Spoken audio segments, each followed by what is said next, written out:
This picture will be my reference.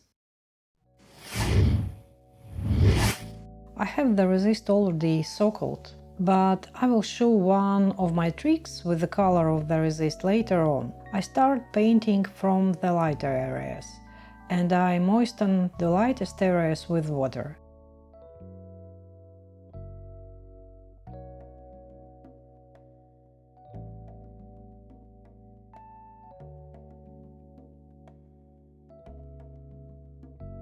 And this one is a very bright color, so I moisten it with water and take it off with a paper towel.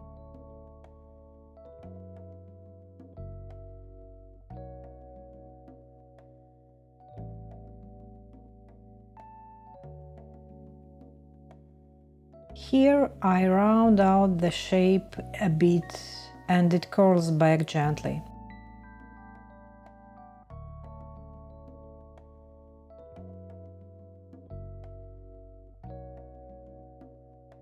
The shape of this bud is a sphere, so I will paint it like a sphere. In this video there was a theory on how to create a volume in silk painting, and in this video I showed an example of the tulip of how it works.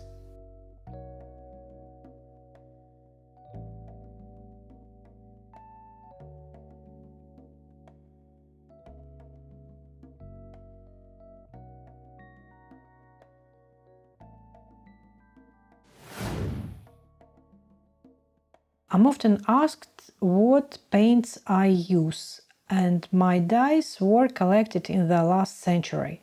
I bought them in a textile factory and they exist in powder form. They are industrial dyes for silk and wool, but I will talk about that in more detail in one of the next videos.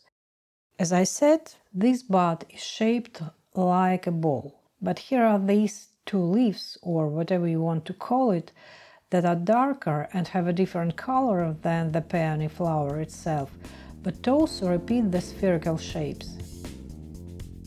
I always mix paints on a palette, that way I can get a very picturesque painting with just a few colors. And I always have a paper towel on hand to dry the brush.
I always remember about the reflections.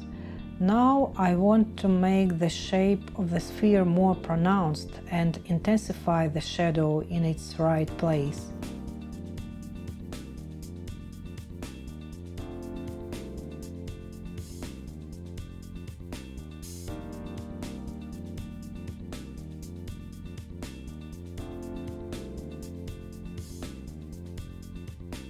Now the reflex seemed too light to me and I smooth it. So now I will tell you about one trick with the resist in its color. My drawing was first outlined with marker, and then I traced the lines of the marker with the resist.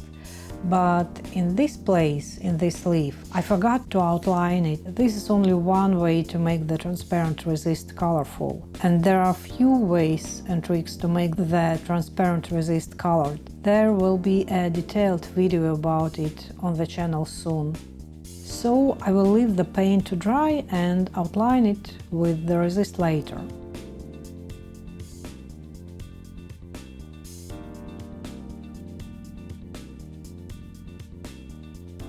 Well, now I'm painting the leaves, and there are no special difficulties, so I'll speed up the process.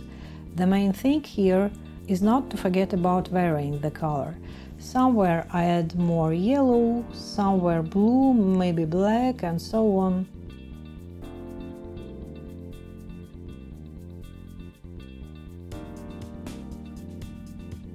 You know, it would be great if you could give your reaction to this video, and thank you if you already have.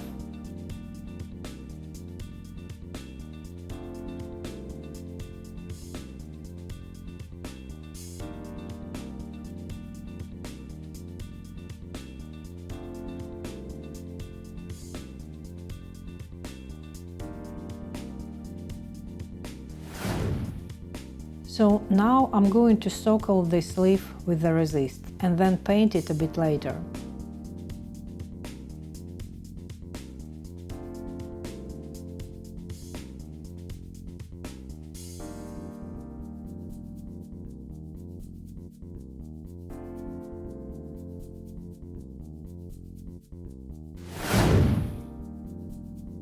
The background in the picture was light. That's how I'm going to paint it, with slight variations in color. And for this I like to use flat bristle brush. It's quite bouncy, and that's what I like. I can easily smudge the borders of the color.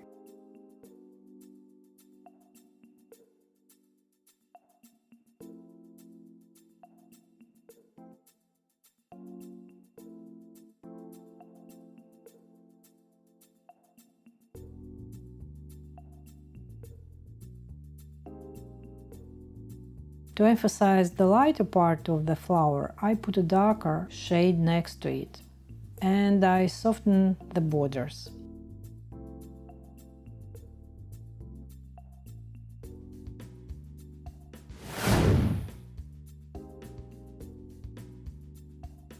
Now I wanted to add more leaves on the wet background.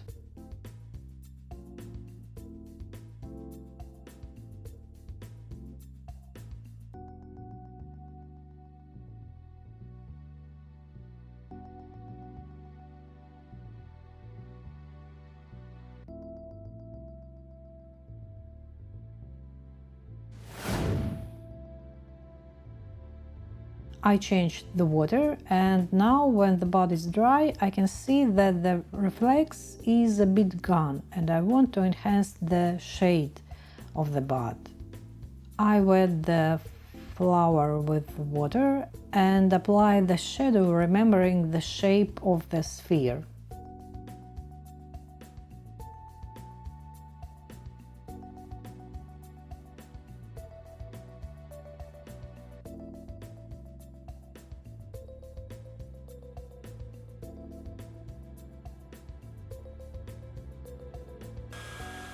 Before the colors are moved, I dry them with a hair dryer.